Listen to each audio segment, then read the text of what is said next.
this is our second session in our three-part series on brave conversations in scholarship of teaching and learning. And our three sessions are focused around students as partners in the academy. And our speakers today, we have two speakers, Dr. David Hornsby and Maisha Islam. Unfortunately, Professor Hornsby has had to, he's not able to attend in person with us today due to a last minute calendar conflict, but he has recorded his session for us, which we will lead with. And I just want to, and Maisha is with us today as well. I'd just like to give you a bit of an overview of each of our guest speakers, and they have really impressive backgrounds and have been really leading the way in our conversations around students as partners internationally.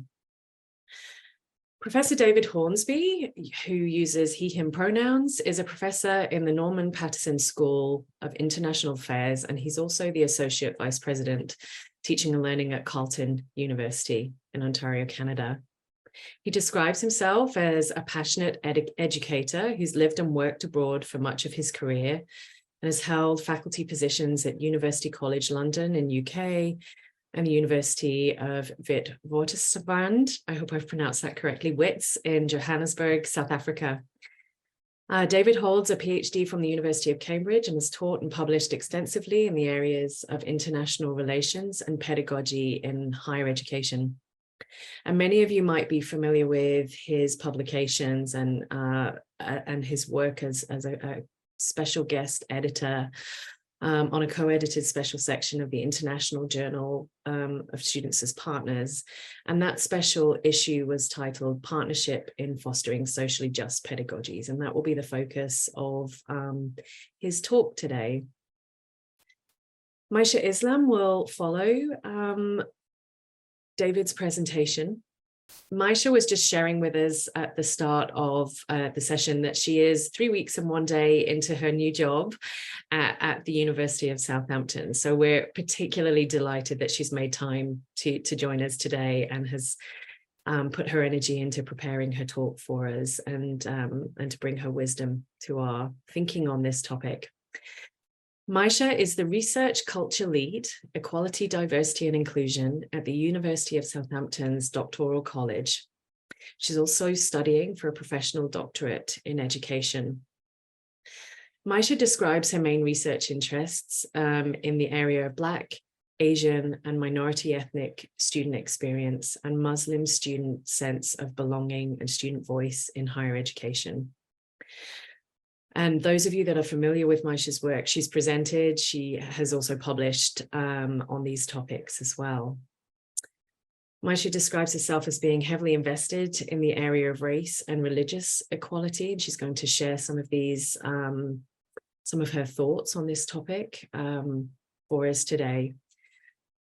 She's also leading the way and contributing to national and international conversations. She sits on the university's UK staff panels that have developed guidance in the UK for universities tackling racial harassment and Islamophobia on UK campuses.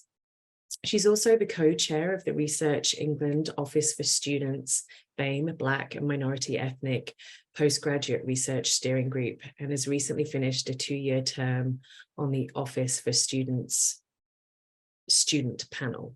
So she is contributing to lots of different micro and macro level conversations on these topics. So David's going to start with his presentation today, which is titled In Pursuit of Socially Just Pedagogy, a Possibility in Partnership.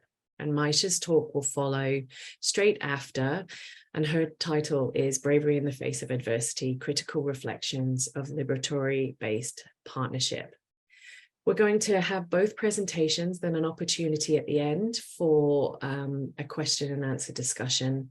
As David's not able to join us today, he has invited folks to pose questions for him, which he will be able to follow up with asynchronously if that would be of interest to our audience.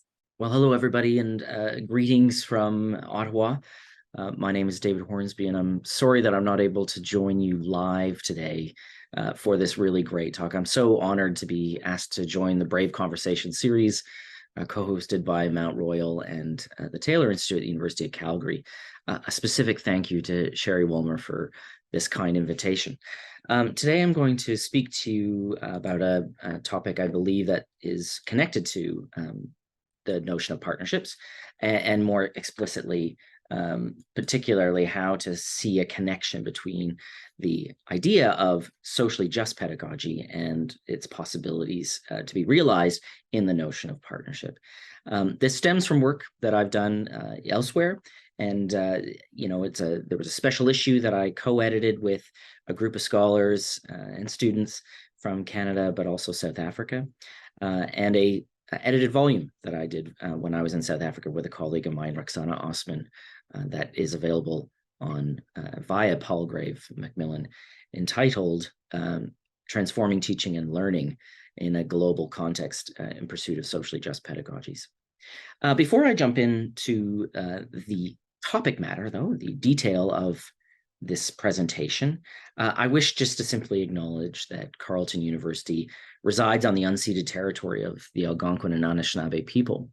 The Algonquin have for many generations, and the Anishinaabe people have for many generations used the area as key to their livelihood through fishing and trading. And what you see here in the picture is the Kitchissippi, which is otherwise known as the Ottawa River. And I live personally very close to this. It's an honor to be able to recognize and to acknowledge the land at which I reside is unceded. And it's an honor for me to be able to be here and to be a guest on this land. I always like to start my presentations with a little bit of an unpack of my journey, because a lot of what I'm interested in right now, and in particular this topic, relates to my journey. And as an academic, I've had the privilege to work in 3 different and separate higher education systems, as you can see here, from South Africa, the UK, and now back to Canada. Of course, I'm Canadian originally, so I grew up in Ontario, but had the fortune to study abroad and to work abroad for much of my professional life. And across these sort of 3 distinct spaces, there are lots of unique elements that are very different, that don't necessarily jive with each other, but there are lots of things that are common. And I think what I've learned from these experiences is that many of the sort of the grand challenges that universities and higher education as an area are facing are common. Things like massification, things like public support, questions around equity, diversity, inclusion, and reconciliation. And, I think the notion here that I want to talk to you today about, the notion of socially just pedagogy, while it really fomented for me in South Africa, actually has a lot of prescience and pertinence here in Canada as well, and I would say as well in the UK. But my journey saw me start out at Wits University, which is a large university in South Africa, medical school university, located in the downtown heart of Johannesburg, has over 40,000 students, and sort of pitches in the imagination of the country in terms of a key institution that's fostering the next generation of citizen and scholar, and as a key site for social transformation. I'm sure many of you are aware of University College London. It's a very big university located in the central of London in the United Kingdom, established by Jeremy Bentham. So started out with a strong history of social justice, and was one of the first universities in the UK to actually admit women. And now here at Carleton University, which started out as a comprehensive university just after World War II, in particular to serve the needs of returning soldiers, and the broader need to retrain and upskill society after post-World War II. All of these things hold really strong social imperatives and social missions. And that really features quite significantly within the work that I do in terms of trying to position and understand the role of pedagogy in higher education. But before I get into the sort of the substance of my talk, I'm really wanting to just reflect a little bit on Sherry's provocations. And this is from her previous talk just a couple of weeks ago, where she sought to situate the broader discussion that we're having about the importance and relationship of partnership to university education as a site of disruption. And, I'm really quite struck by this notion, and I believe in this notion that universities are actually disruptive ecosystems, right? And I think it really matters when students come and learn, they transform how they understand the world.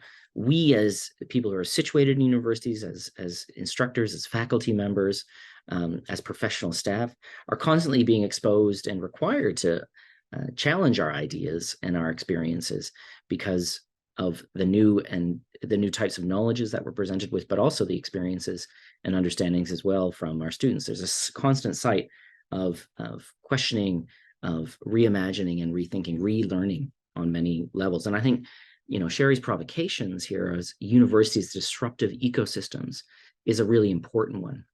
And it fits into Barnett's broader theory around the notion of the ecological university, which takes this idea that universities are not simply sites of disciplinary content transference, but actually play a broader role than simply just that disciplinary information space.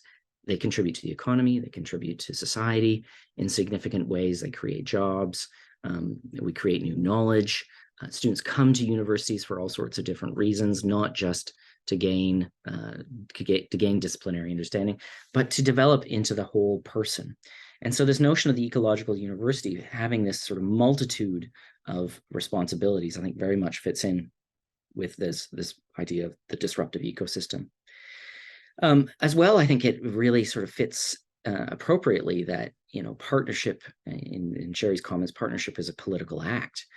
And I always think back to this axiom that Heather Smith told me once, and it sort of stemmed off of something that Robert Cox said. But Heather Smith always does say, that teaching and learning is always for someone and for some purpose. And it plays off of Robert Cox's axiom around international relations theory, which is theories always for someone and for some purpose. But Heather's sort of appropriation of that for teaching and learning is absolutely quite correct. Our teaching and learning environments are political spaces. And to think that they're somehow neutral by the fact that we examine or we look at facts, I think really misses an important point. And that is, as instructors, as faculty members, we often get to choose what we teach. And that in itself, that choice is very much one that is rooted in politics, not in party politics, not in the big P politics, but in the politics more broadly of the polis and society more importantly. So we get to choose what information we think is important. And that might not always be as inclusive or as broad as we might think. So this idea of partnership as a political act, the decision to construct a learning environment where we actively integrate other ideas, other knowledges, particularly from students, is absolutely politics in its truest sense. And I really take that to heart. And as well, advancing the idea that partnership is disruptive, not only in the broader sense, but also on the self, right? That it forces instructors and faculty members to rethink and reimagine on the basis of new ideas coming in. I think that's really important. But then it's also disruptive to the broader system and structures of a university environment. And that is, how decision-making gets made, how ideas get included, what types of strategies are decided upon. All of these sorts of things are, the notion of partnership as disruption is really important and quite prescient. So I really appreciate Sherry's provocations on that score, because I think it situates really nicely a link between partnership and the notion of socially just pedagogy, as I would like to describe it to you. And disruption is an important and a key piece. So when I speak about socially just pedagogy and the possibilities for partnership, what am I actually meaning here? Well, I argue that socially just pedagogy is at once a philosophical stance, but also a pedagogical practice. And really what it comes down to is this idea that, we're renewing the space, the idea that the university is a space of social transformation, where we work with ourselves, but we also work with the student body to establish an ethos of taking knowledge and finding ways to make society better from it. And that's a very political act, right? That is a stance that is about a social mission and reinvigorating that. And that's what socially just pedagogies, I think, ultimately seeks to do, is that it seeks to establish or reinvigorate or renew the idea that the university needs to play. It needs to take its social mission role quite critically. And obviously there are different ways to manifest that, but clearly the classroom is an important site then of social transformation. We can be inclusive at the university. We can include more people from different backgrounds and different understandings. That's really important. That's absolutely a must. And that really matters for the idea of like who is fostering and advancing new ideas. We can be very inclusive of other disciplinary thoughts or different types of thinking that exist within our disciplines. So take it out of Western canons and make it more broad, inclusive of ideas that stem from different geographic regions, like the Global South, for example. But then we can also imagine our classroom as being a site where the types of pedagogical practices we adopt actually matter to this notion of imparting a more just institutional environment, one that's based and treats the notion of social transformation really seriously. And here I'm really motivated by Bell Hooks, and something that she said in one of her writings, which was that the classroom remains the most radical space of possibility within the academy. And that really is true. How we construct our teaching and learning environments, the pedagogical stances and the practices, that we can take and adopt really matter to actually the type of graduate, the type of citizen, the type of scholar that we're going to be fostering at the end of the day and putting out into the world. And so the way we teach really matters. And I think that there's something, in that broader notion of socially just pedagogy that then links quite nicely to and links quite appropriately to the notion of partnership. So, but where did the socially just pedagogic idea come from? Well, the work when I began working on it, it's been something that really came to mind as we were confronted with some really significant student movements and other social movements. The Fees Must Fall movement in South Africa, which was a cross-country, cross-institutional protest that was centered around reducing fees and making things more accessible, dovetailed alongside the Rhodes Must Fall movement, which was about decolonizing our classrooms and making them more accessible to broader types of ideas within our disciplines, namely non-Western thought. And I think there's something fair to that. There, at the time when Rhodes Must Fall came down, this was centered at UCT, University of Cape Town, where there was a statue of Cecil Rhodes. Cecil Rhodes had been a big funder of the University of Cape Town. There was a demand to take his statue down because he represented British imperialism. He represented a domination over Indigenous African thought. And so the broader movement sought to decolonize our classrooms through integrating more types of knowledges, more types of literatures into those learning spaces. And Fees Must Fall captured that alongside its broader imperative about making higher education more accessible.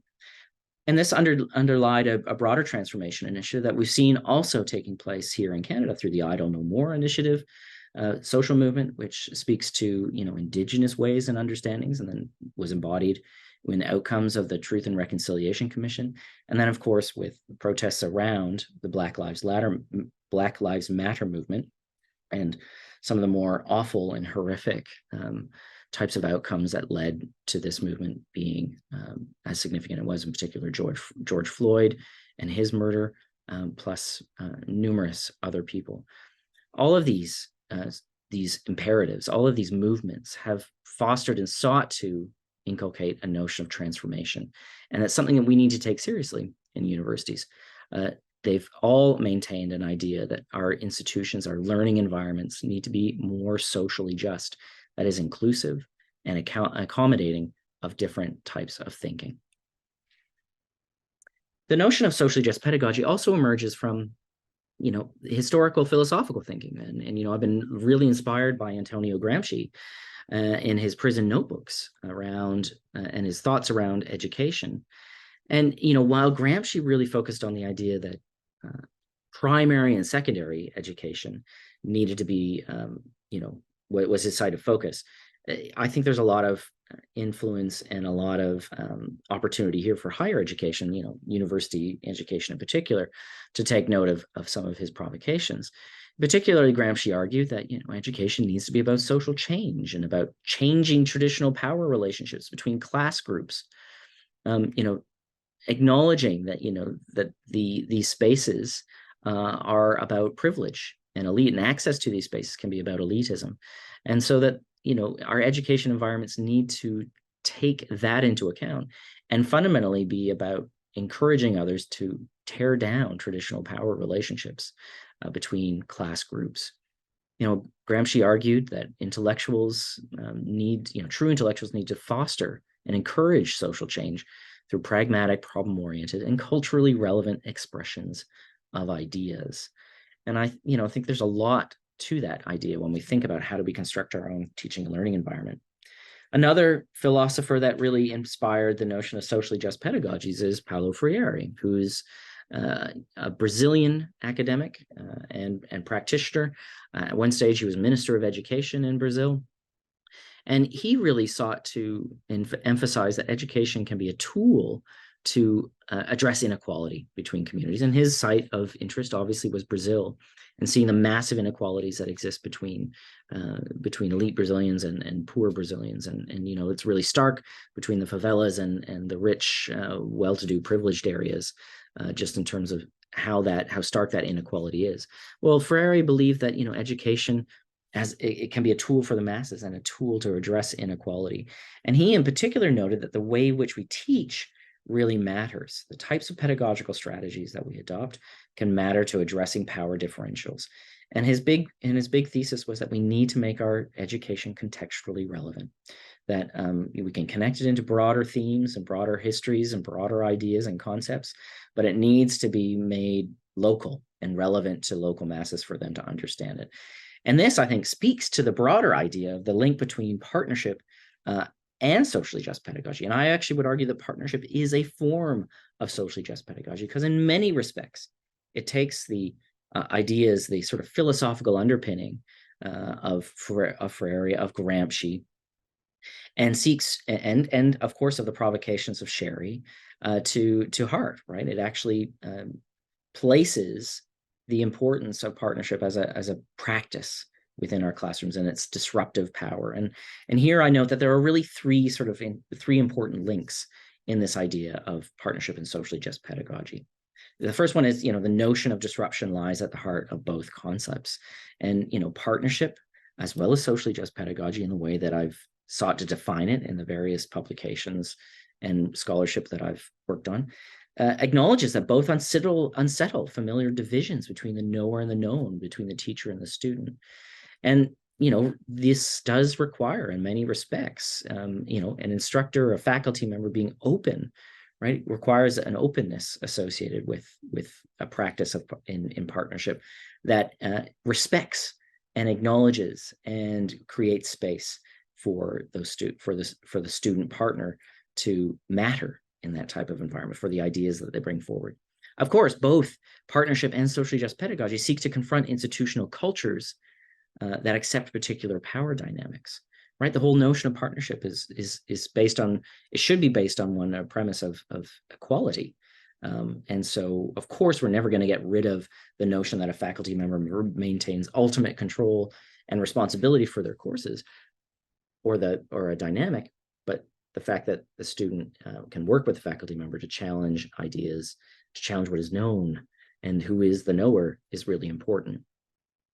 And of course, both enable a space where practices, interpretations, and biases can be scrutinized. In the notion of partnership, the importance here is that it requires faculty members and students to be really upfront, to be really open about what they're advocating for, what they're suggesting, what they're working with, and how that actually matters, right? And how and help it stand up to scrutiny, right? So why would it be important to adopt a particular practice? Well, that needs to be scrutinized and needs to be discussed and debated, and that is really quite important. The second way that the notion of partnership is a socially just pedagogy is that both emphasize sharing and valuing ideas and experiences from other spaces. the critical piece here is bringing students into a teaching and learning environment through a partnership, either in a course design or in in some form of connection, a research partnership as well within an institution. An institutional frame requires a degree of openness, right, to the differences that exist and the different experiences, and openness to understanding why those matter and how that can be integrated. Inclusion is a critical dimension of both. Like, these are meant to be inclusive practices, so as not to reinforce biases or differences. And of course, race, class, gender, and location are all factors relevant to both. We have to create an opportunity in partnership and in socially just pedagogy as a practice for different types of ideas to emerge. And we know that race, class, gender, and location are all really integral and important in that respect. The third is, as I speak about the relationship between partnerships and socially just pedagogy, is this notion of relationships. And relationships are really critical. They both need to be based in a genuineness and in a curiosity. There has to be a respectfulness going on. There has to be generosity. There has to be patience. And of course, openness to doing things differently, a mutuality in the learning environment. And so in many respects, partnership there does meet, I think, a threshold within a socially just pedagogy mindset and an idea. So how do we support these partnerships? Of course, I think there's ways to think about this at an individual level. And this is where I think my own sort of unique position as the Associate Vice President for Teaching and Learning at Carleton University comes in. You can think about how do we, if we want to treat partnership as a socially just pedagogy, and we're committed to the idea of socially just pedagogies as not only a philosophical stance, but a set of practices, how do we actually support that at the institutional level? Well, you can at the individual level, and you can then at the institutional level. Of course, at the individual level, we want classrooms to be treated as a dialogical space. That is, that nothing is fixed or set, but that you can come in and question and challenge and engage in debates in really genuine and significant ways. And where, non-traditional learning is valued. And what do I mean by that? I mean, not reinforcing the sage on stage type of approach where the only person who knows in the classroom is the instructor or the faculty member. I also imagine, too, non-traditional learning to be about accepting outside experiences or other types of opportunities where learning can occur. Experiential learning and that vast spectrum of what counts as experiential learning, I think, matters here. And at the individual level, having somebody who appreciates that as a part of partnership is really important. So there is an individual component. You can work on that you can support that through various types of institutional mechanisms. And so on that level, I think at the institutional level, you have to think about creating resources to support curriculum reform and staff development so that the individual level can emerge. Of course, there'll be people who have and hold that inherently. Of course, you have to provide resources to support novel pedagogies that support partnership. And then, of course, again, non-traditional learning is incentivized. So finding ways, again, to recognize and allow for non-traditional approaches, namely experiential learning or active learning through partnership, to be recognized for academic credit. And I think those are really critical things that you have to do from, say, a position like mine to support this. So how have we done this at Carleton? Well, there's really two types of programs that I want to just highlight in the limited time I have with you today, to just sort of show what we're up to and how we're experimenting. And, of course, I'll get into the messiness of those two approaches shortly. But we have our Students as Partners program, and we have what we call the iCurious program, which is our undergraduate research initiative. Both are heavily premised on the notion of partnership. And the idea here is that they're both meant to be really quite emphasizing the important role that students, particularly undergraduate students, can play if they're able to work and build relationships with faculty members around course design and around research projects. So that's the big difference. The Students as Partners program focuses on connecting faculty members and students to work on course design and course redesign in particular.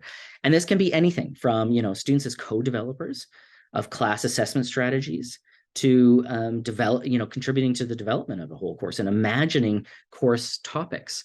This can be about helping create resources for faculty or helping to collaborate in the design of broader curricula. Those sorts of things are embedded within the Students as Partners program. And that's something that we've been running with since January 2020. The iCurious program, which is our undergraduate research initiative, has been going on for a bit longer. And of course, here we're integrating undergraduates with faculty members and paying for that experience. Both are paid experiences, by the way, to allow for development of undergraduate research experiences that help the students develop skills that can then help them move on to do more research and to develop those important skills for inquiry and knowledge generation. And of course, everything from research activities to co-authoring articles, to designing designing a number of different research activities, right? And I think working in labs, but also in social science spaces and arts, all these things are on the table. So those are really two sort of flagship programs that we've been developing here at Carleton to realize the notion of a partnership, and as well to work more clearly at highlighting and forefronting our social mission. And using a socially just pedagogy frame. So how is it going? Well, I think to respond to that, there are some really critical questions we have to ask ourselves. Does this resonate with faculty and students? Well, I think on that particular level, yes. With the Students as Partners program in particular, it has been wildly popular beyond our imagination. Since we started this project in January 2020, we have had over 500 projects. And they continue to go at a pace. It is extremely popular. Faculty love it and students love it. And what we found through an interesting study that was done by colleagues here, Marilyn Steckley, Evelyn Fortin, and Alexandra Minnick, you can see the citation just below, is that in actual fact, this has been a diversity of students have been participating in this program. And they have been bringing to bear sort of really critical questions around social justice questions, around the space and place of race within different disciplinary traditions. They have been involved in a number of different projects that have sought to decolonize particular spaces, and everything from reading lists to assessment structures have been at the game on point, or rather sort of something that have been used as focus. And that's been really exciting. We've had a similar level of interest. The iCurious program has been going for longer, and over a longer period of time, namely 7 years, we've had over 600 projects going for that time. So we haven't had as many, but I think the iCurious program was set up with a little bit of a different mission, and for many years was constrained by funding. But both now, Students as Partners and iCurious are seen as priorities by the institution, and therefore there's a lot of financial resources that go into place to enable those partnerships to happen, and they're being very well received.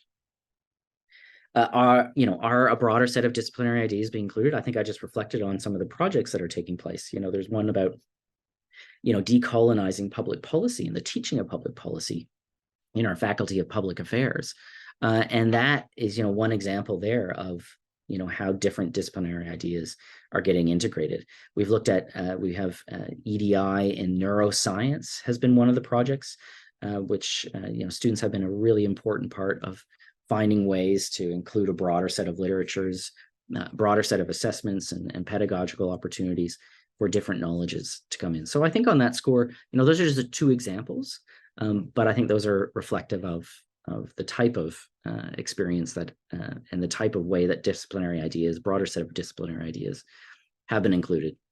Are students' experiences and ideas valued? I would say for the most part, yes. And the Steckley paper, I think, reinforces that. There's really some interesting questions about how sort of ubiquitous this is across the program. And I think it's absolutely something that we need to dig more into. But my gut tells me, yes, that students' experiences and ideas are valued, because just the sheer number of projects and the popularity of the Students as Partners program in particular has really been quite significant.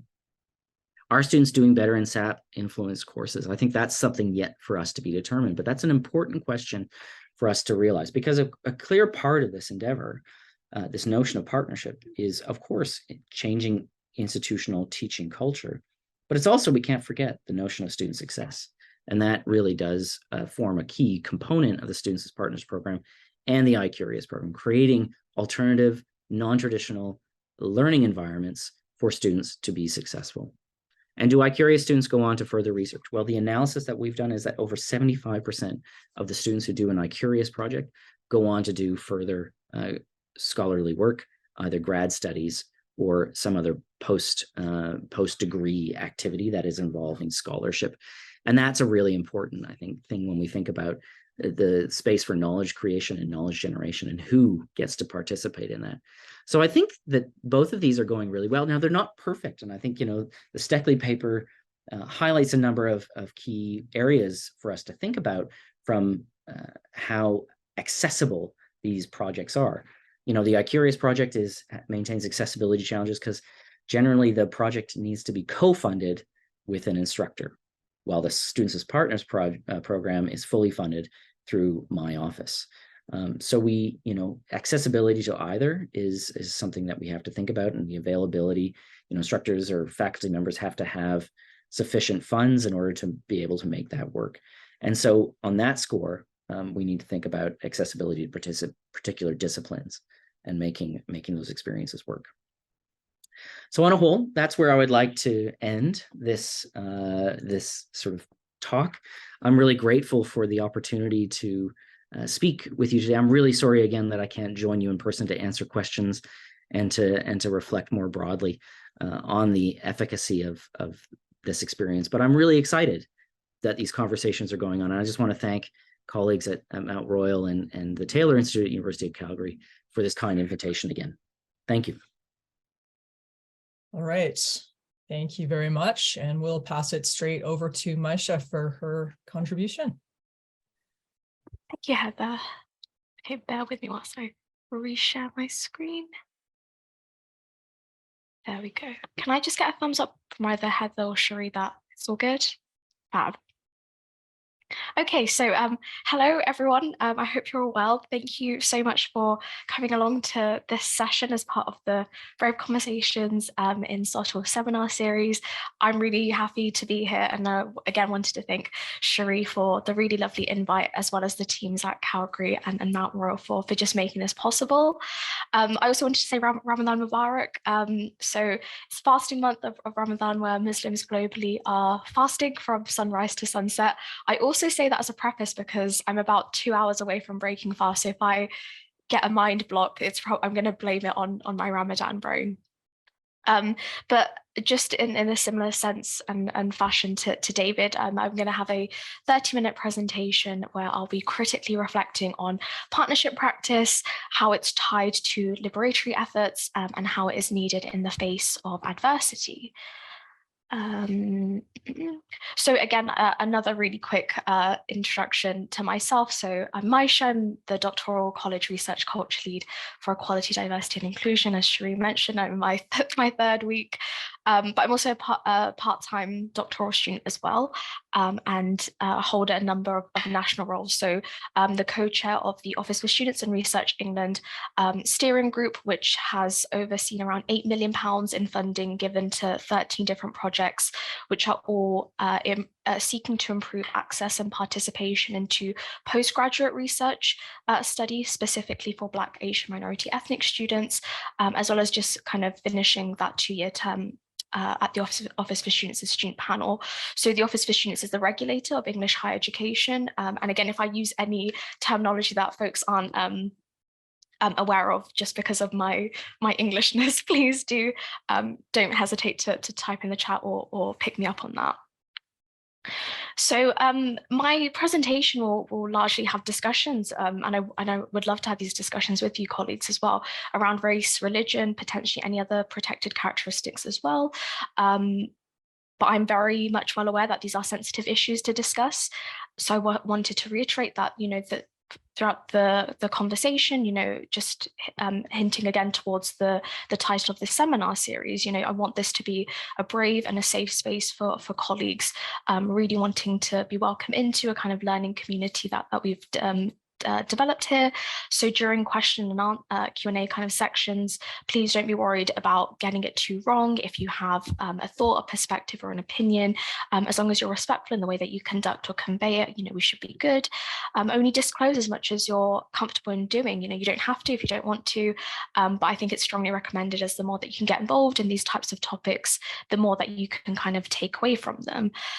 In terms of my terminology that I prefer to use, I know there's no kind of right or wrong, but for me, I prefer to use racially or religiously minoritized students when we talk about particularly Black, Asian, and minority ethnic students, or students of color as well. And I think Chatham House rules can apply. So I know we're recording the session, but if it does get to Q&A and folks are more comfortable to have that switched off, I'm sure that can be facilitated as well. As I mentioned, just another preface that a lot of the literature that I do draw upon, or I'm going to in this presentation, does come from a UK higher education context, but I'm hoping a lot of what I say will definitely be transferable to different HE contexts as well for colleagues in the audience.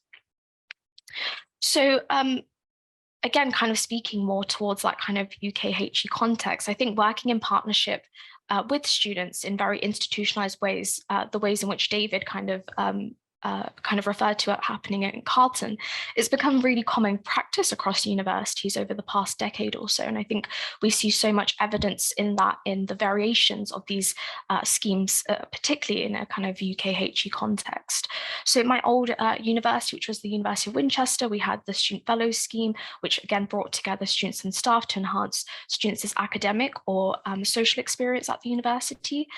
University of College London, their Changemakers Scheme, again, specifically looked at learning experience and did so in partnership with students.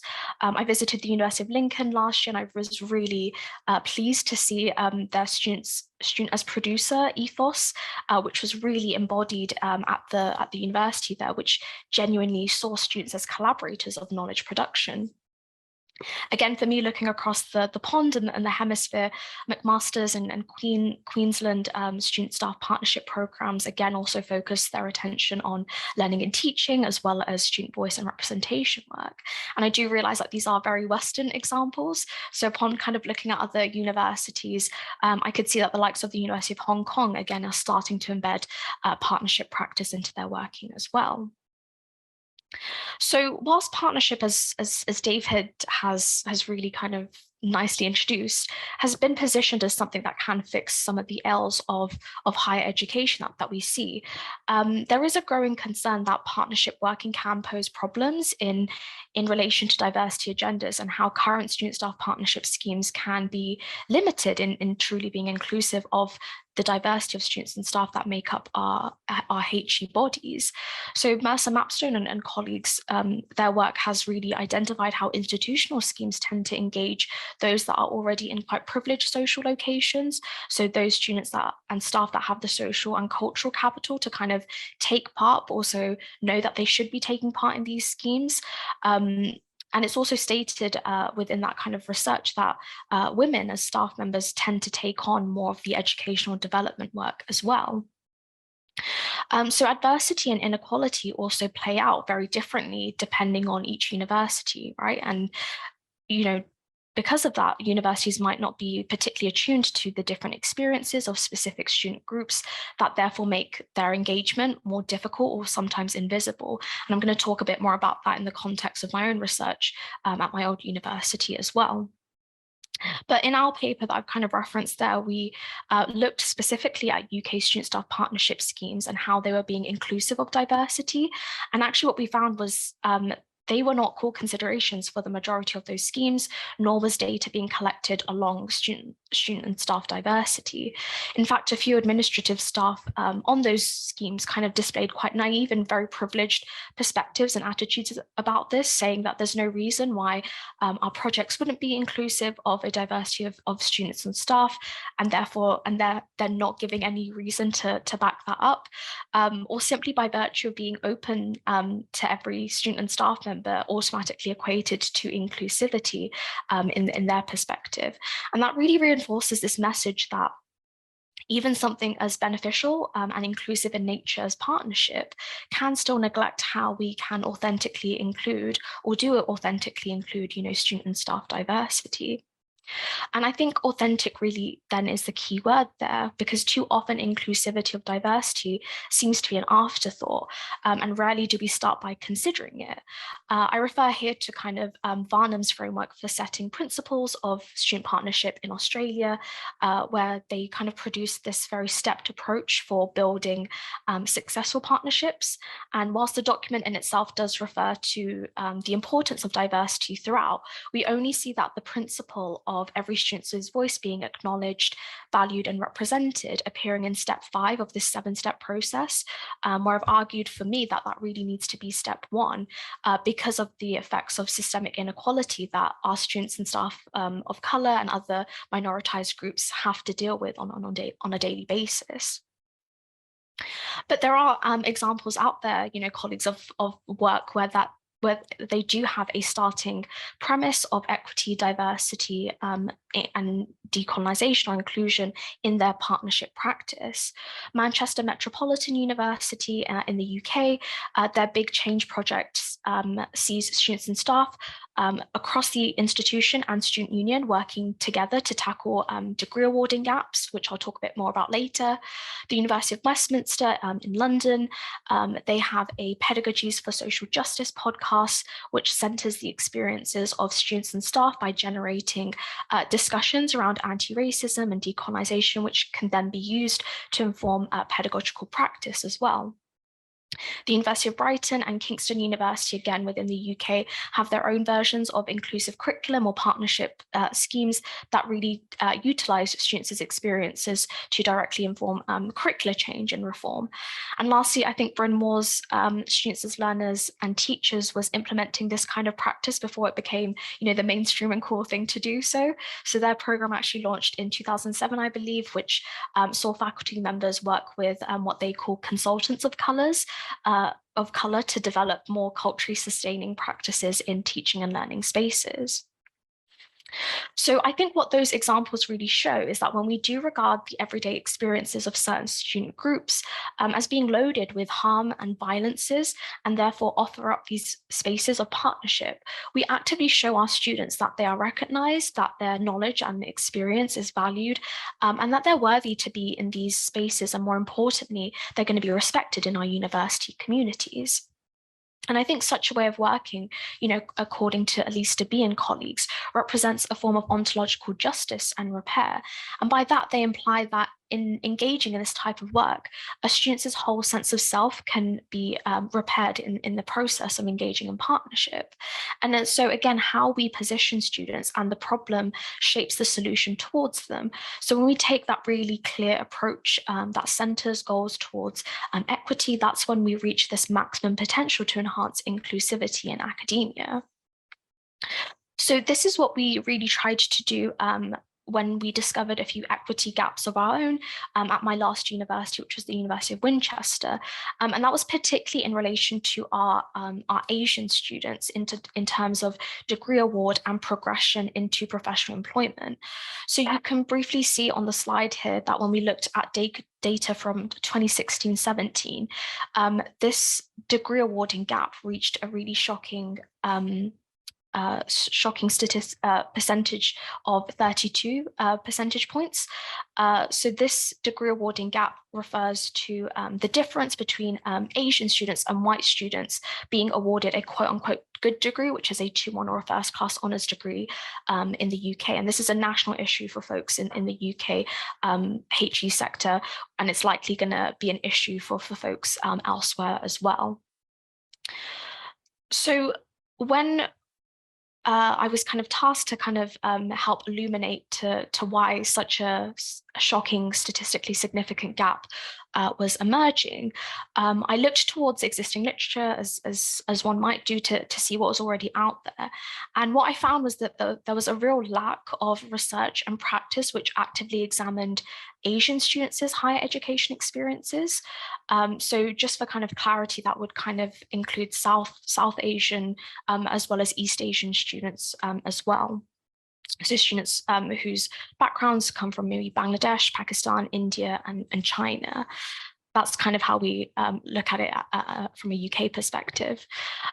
So that was really troubling to see that there was such a lack of literature in this kind of area, particularly where Asian students have historically reported some of the lowest levels of academic satisfaction from our national surveys, so such as the National Student the NSS National Student Satisfaction Survey and the Student Academic Experience Survey as well. So what I then kind of concluded was not only was this a negative experience, but it was also quite a neglected one as well. But in the UK, we often group all of our students of colour under this acronym of BAME, Black, Asian, Minority, Ethnic. And due to that over-reliance, I argued in a kind of wonky, which is a higher education policy blog, that these nuances often get lost. We don't see heavy interrogation of what I've then called the invisible A in BAME, where we don't actively look at the different ethnicities that make up this acronym that we've come to rely upon. But due to that kind of those gaps that we were finding at Winchester, we therefore kind of wanted to understand the experiences of our Asian students in order to explore what factors were really implicating their own overall university experience. So this project, which I kind of led on, was definitely a student-staff partnership project. We published the full report in January 2021. I put a QR code there in case folks are interested in hearing more about that experience and that project. But I'm going to highlight a few of the key findings which came from that research, which names some of the adversity that our Asian students were facing at Winchester. So firstly, we found that Asian identity deeply impacted upon students' experiences, not only in relation to their racialized experiences, but how they navigated their own lives. So some of our students were noting, for example, taking on board quite high-level caring responsibilities in addition to their student lives. So that included, driving their parents to hospital appointments, acting as translators, or generally being quite active in their day-to-day care, some of whom are also working part-time jobs. But importantly, students didn't consciously see this as a burden. They wouldn't have classified themselves as carers in the slightest.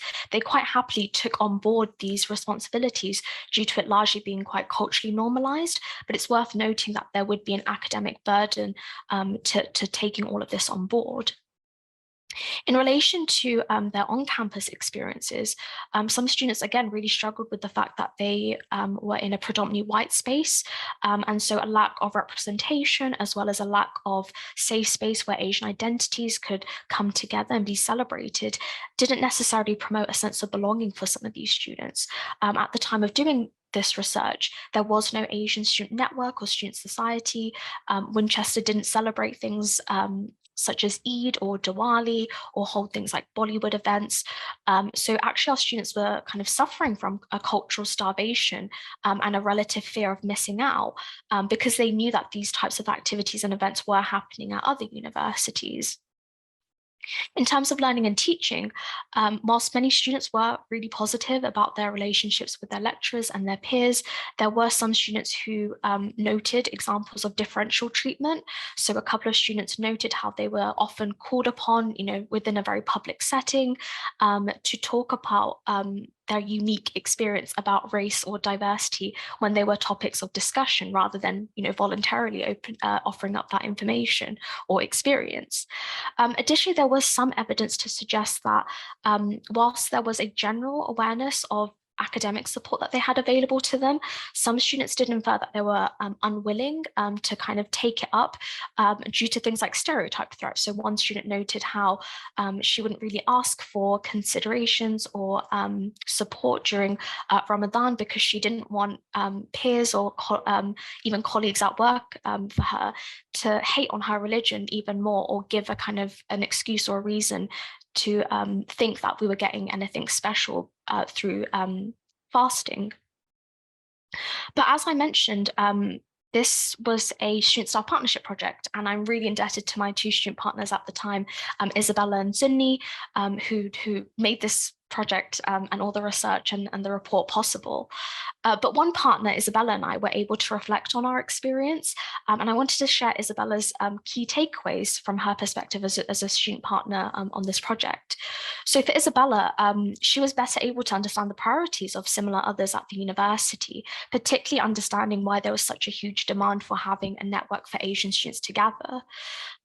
For her, this experience developed her not only personally, but also professionally.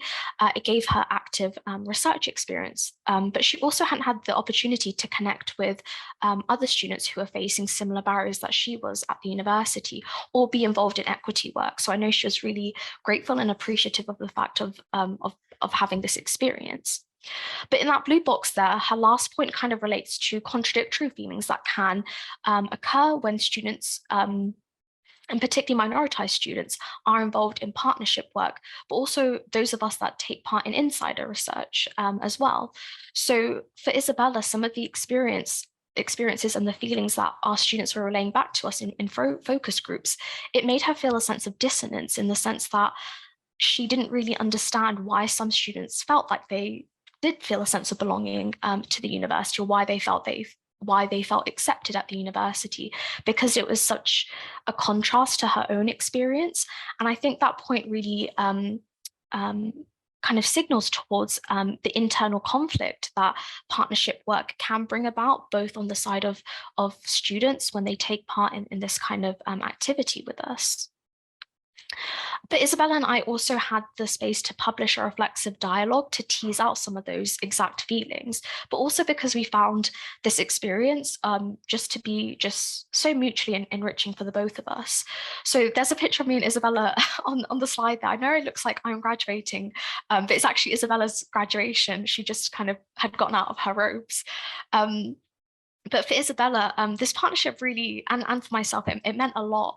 But for her, despite going through a formal investigation in relation to racism she was facing, she found safety and representation in our partnership, which I think is really exemplified in the quote on the screen there.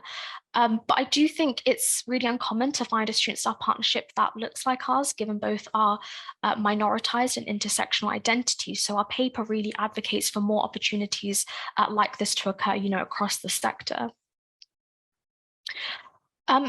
I wanted to kind of pause there for a moment and to offer a kind of reflection on our current student-staff partnership practice, particularly from a UKHE perspective, I'm sure is applicable elsewhere as well.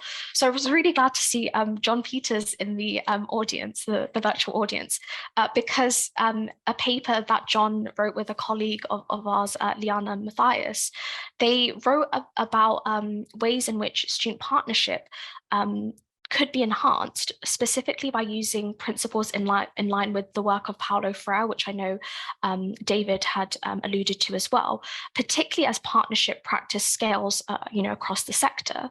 But one of the principles in that paper related to shared reflection.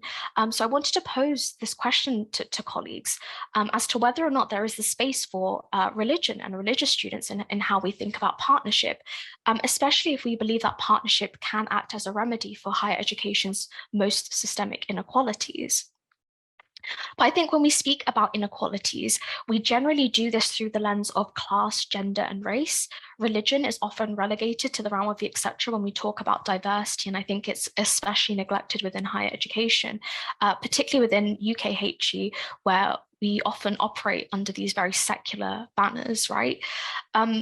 But looking specifically at Muslim students, UK scholars have come to see how religion does indeed affect students' participation and outcomes.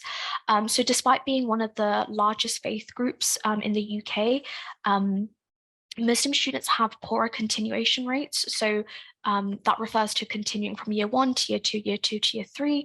And fewer than 2/3 of Muslim students are leaving with a quote-unquote good degree. So scholars have therefore argued that we should very much treat this Muslim degree awarding gap as a very distinct and equally important issue in and of itself, rather than see it as a subset issue to anything else. And that's where a lot of my own work kind of comes in, colleagues. My work has focused on exactly this, paying more attention to our religiously minoritized communities, specifically Muslim students. I was awarded a very small grant from Advanced HE, which is a UK kind of sector HE body, to produce a couple of resources. And that included a comprehensive and a summary report collating all of my existing research, which has looked into Muslim student experience, sense of belonging, and student voice. I also used that grant money to conduct a professional photography shoot, which showcased Muslim students and staff in higher education, which you'll have seen through this presentation as well. And also hosted a one-off podcast with a Muslim student and postgraduate student in HE as well. And the purpose of this project was really to support universities in building belonging and religiously inclusive cultures for their Muslim students. Because I think the impact of seeing, representation on a lecture slide that looks like you, or being given the space to just have those conversations to discuss your sense of belonging in the academy with similar others, those are extremely simple yet important measures that we can all take. So if anyone is, again, interested in those resources, please do feel free to scan the QR code there, which will take you to an accessible link.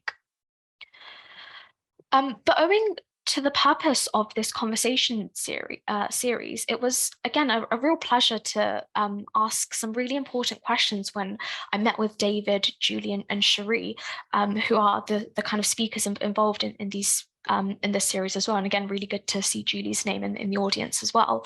But I really resonated how they all touched upon some key issues related to this work, namely that if partnership work represents a disruption in the higher education ecosystem, a good one at that, but when we talk about partnership and we think of it as it being, something inherently political, but also in the ways in which partnership can subtly kind of chip away at those power dynamics that, again, David alluded to, but the fact that they're always going to be present, in our educational spaces. So those were some really key questions that we were all able to kind of talk about together when we met a couple of weeks ago. But how is it that those disruptive, ecosystems can be made sustainable? Because too often, I think, when change is enacted in an institution or university, it often resides with specific individuals, which therefore then leads to single points of failure if that individual leaves or for whatever reason, something stops happening. But if we also accept that partnership is political, what types of ideologies might be appropriate for kind of guiding this sort of politics as well? And lastly, with inherent power differentials at play in any kind of relationship, right? Student-staff, student-student, staff to staff, what steps could we be taking to minimize these hierarchies? I'm going to attempt to answer those questions in these last few slides, which I know there are very big questions to answer. So again, really looking forward to the discussion. But for me, my answer to these three questions is going to see me argue for, firstly, centering an ethics of care. Secondly, seeing partnership as a sort of metaphorical rowboat. And lastly, this call to define, decolonize, and defend our use of partnership practice. So firstly, in centering an ethics of care, we have to ensure that partnership work does this very explicitly. In doing so, we recognize that our students and staff of color and other minoritized students and staff working in this area are at risk of epistemic exploitation and burnout, because educating others about the nature of your oppression is invariably exhausting and it can be harmful, right? So how can we center this ethics of care? And I think, we could be doing this and can be doing this by connecting our work to those already existing liberatory theories. And I know David has alluded to the work of lots of critical pedagogists out there as well. But for me, I'm using three examples on this slide. So the first one is critical race theory, and I think as soon as I came across this framework, I absolutely fell in love with it. It's a framework which ensures that racially minoritized groups and their knowledges are recognized, but also decolonial approaches that they remind us to remain cognizant of the effects of colonialism on our work. It disrupts taken for granted knowledges and ways of working, which force us to use alternative methods, which allow for better inclusivity and accessibility within higher education. Participatory action research can be one of those methods as well. It encourages practitioners to, again, release that full control of their research endeavors and really work alongside the community of concern that their research wishes to serve.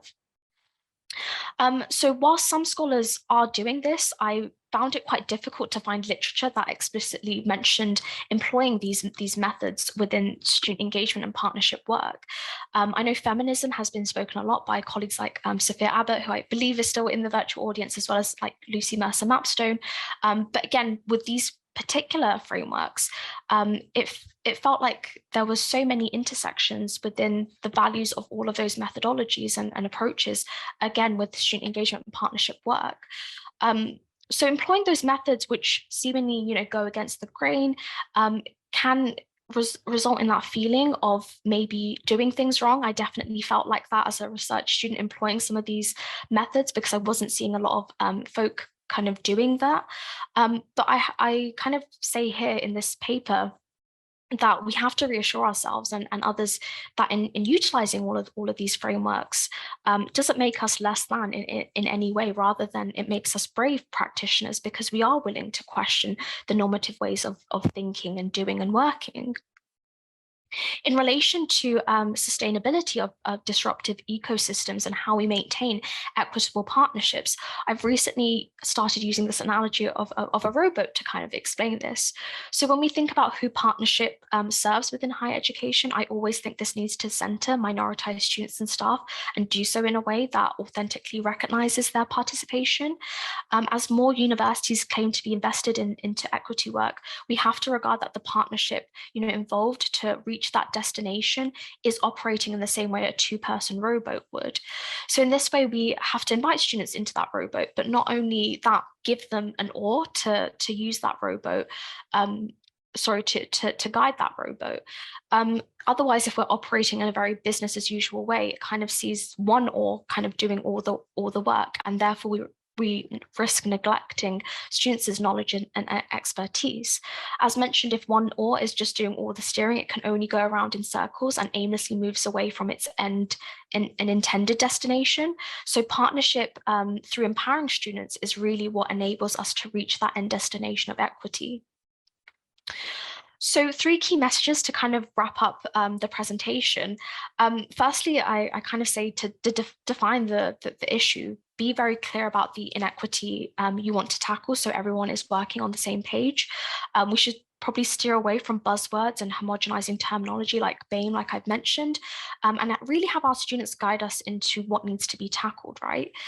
And then secondly, decolonize, ensuring that our work is recentering privilege and not serving those that are already in privileged positions. This work needs to serve those that are most in need through this very genuine care, commitment and clear leadership. So we should really be reflecting on whether minoritized students and staff are, centralized in those kinds of endeavors. And whilst I love seeing this very, particularly within the UK sector, this focus on equity, diversity, and inclusion, I really fear that many folk who are armed with the language of diversity and inclusion will continue to kind of work in ways which inflict further harm and violence to the students and staff that this work concerns, because they're not doing these things centering an ethics of genuine care, or taking that one oar approach to this rowboat, and we cannot let that be the case. And so finally, we have to defend, in an ever increasing hostile political climate, both in the UK, North America, and elsewhere, hearing things about proposed critical race theory bans in the States, to the UK government likening decolonizing the curriculum work as impinging on freedom of speech. we have to protect the necessity of that work. You know, those narratives are really harmful and really scary for me as a minoritized student and staff in HE. So we have to defend the use of resources, funds, and the students and staff that this work requires, because in mobilizing and working collectively in this way, this is what makes us, you know, brave in the face of adversity that we're currently seeing. So that's everything from me. Thank you so much for listening. I'm going to stop sharing my screen, and I'm really happy to answer any questions or any comments that folks might have as well. But thank you so much for listening. So my head's blown. I have like 50 million thoughts and questions going on. But what I should be saying is, Maisha and David, who, you know, in absentia, thank you so much for such a wonderfully engaging, insightful, and provocative set of presentations. Thank you also for sharing some resources. We've had questions in the chat asking for copies of the slides, and just to reassure folks that recordings of all of our sessions will be available, and if our speakers are willing to share slides, we'll be able to share those with you.